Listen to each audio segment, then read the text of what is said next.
यही कारण बने। आप सभी तमाम उपस्थित यहाँ पे दर्शक थोड़ा सा वंदना माई के, उसके बाद से फिर चलेंगे हम लोग गीत के दौर। एक औरत माई के दरबार में जाता है, माई से कहते हैं कि माई, अरे यार कुछ नहीं होगा। एक औरत होके के नाते, एक बेटी होके के नाते रुआ से बस इतना ही विनती बा माई। और कहा तरीका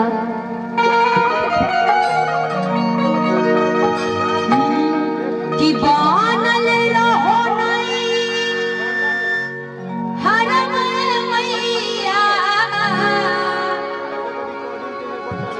बानल रहो ससुरवा,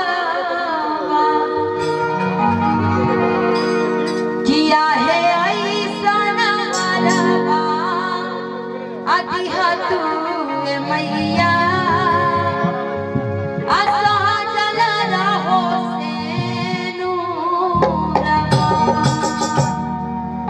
हर एक लड़का के ख्वाहिश होखेला कि ओकर लड़की उनकर पत्नी सुंदर मिलस, और हर एक पत्नी के ख्वाहिश होखेला कि उनकर पति बहुत सुंदर मिलस। तो ये पति और पत्नी के अटूट बंधन है। माँ के दरबार में जाके बड़ी प्यार से औरत निहोरा लगावा तरी, कहा तरीका कि बानल रहो नहीं हरम मैया, बानल रहो ससुरवा,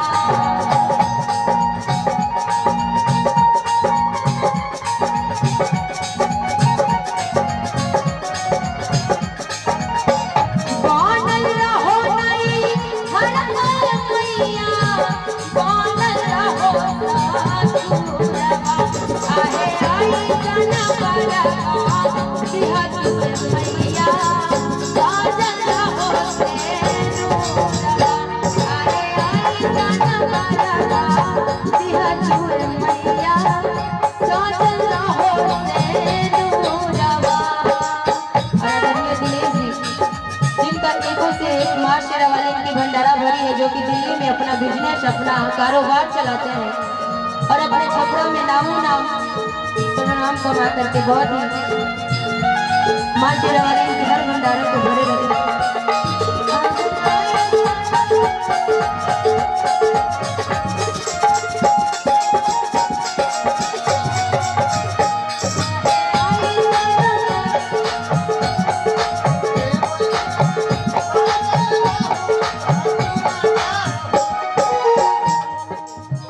जब औरत माँ के दरबार में जाती है,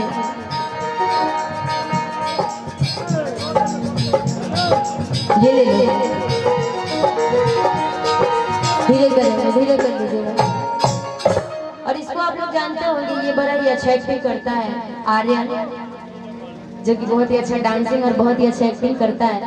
तो ब्रजेश जी से हमारी बात हुई थी, तब तक कि मैं तो खुद यहाँ नहीं थी, मैं तो दिल्ली में थी। तो अभी देखिएगा इसका डांस। ऐसे छोटा बच्चा है जो कि भगवान के दरबार में जाता है, भोले बाबा से बोलता है, क्या बोलता है यार, शादी करोगे? हाँ। कैसी बीवी चाहिए? सुंदर। करिया होगी तो चलेगी। के बोलला सा? काली चलेगी? ना। काहे? काली नहीं चाहिए।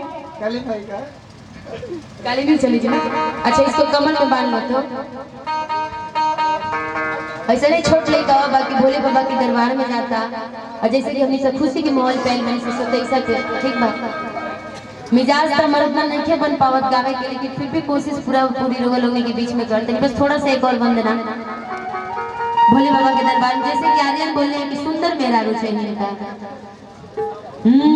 कि सब हो के हुनर में हजारू चाहिए सुना। सुनर कैसी बीवी चाहिए? सुनर मेरा कैसे चाहिए? कितना नहीं यार आपके जैसे।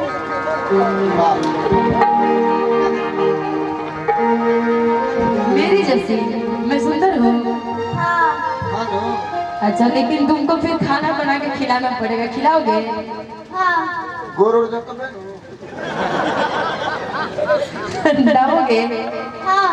ऐसे बोलने वाली बात नहीं है, सेवा आज पूरा किया, क्योंकि आज मैं बिल्कुल सच में कहा था, मैं होश में ही नहीं थी आज बिल्कुल भी।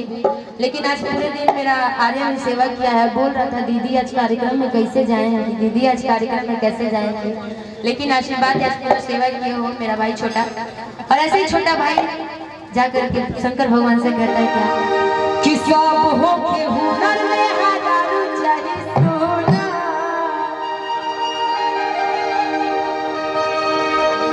कि भोला पूजी रावण को। समझो कि भोले बाबा यही है, ठीक है। आप ही भोले बाबा थोड़े दिन के लिए बन जाइए, ठीक है। थोड़ा पैर इनका कैसे छोड़ोगे कि भोला पूजी रावण को, कि चाहिए चंदा चको। देख लीजिए पटा लिया ना, नहीं दहेज में मांगे फरचूना। कहो कि ये बाबा दुल्हन खोजिएगा ना, ए बाबा दुल्हन खोजिएगा ना। बिल्कुल हीरोइन जैसे। वाह, ठीक बा। तब मेहरारू छपड़ा के रही कि कहाँ के बीवी छपड़ा के चाहिए, भारत के जाएंगे। भारत के चाहिए। कर्नाटक में दिया करे भारत के चाहिए, भारत में कहीं भी हो जाए। कि भोला पूजी रावण को, चाहिए चंदा चको। नहीं दहेज में मांगे फरचूना। देखो दिनेश जी भी वहाँ पर है, कॉल पर बिजी है, ठीक है। कहिएगा कि सब हो के हुनर में हजारों चाहिए सोना।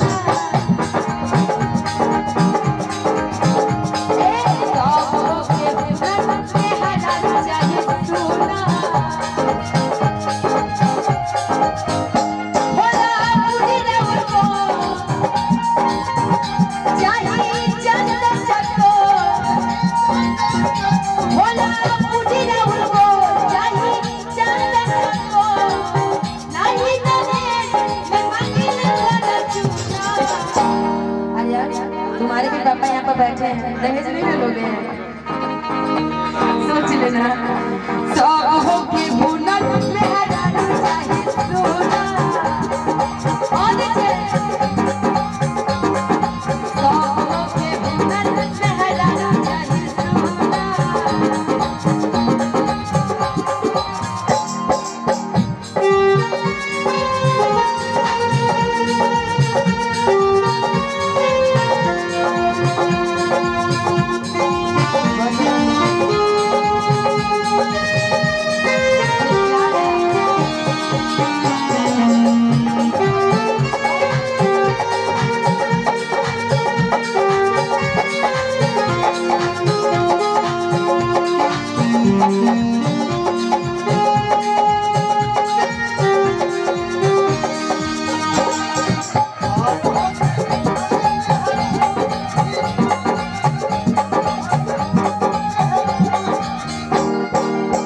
जैसे कि तू मांगे लो मेरा रू चाहिए सुनर। थोड़ी देर को देखा हुआ दोस्त लड़का खड़ा बा, ठीक बा। वो ज्यादा भोला के दरबार में कहता कि ठीक बा तू तो सुनर मेहरारू मंगला, लेकिन जाने तेरा हमरा मेहरारू कैसे चाहिए बता दी कैसे। बेल के पतैया पे करब सिगनेचा। बेल के पतैया पे करब सिगनेचा।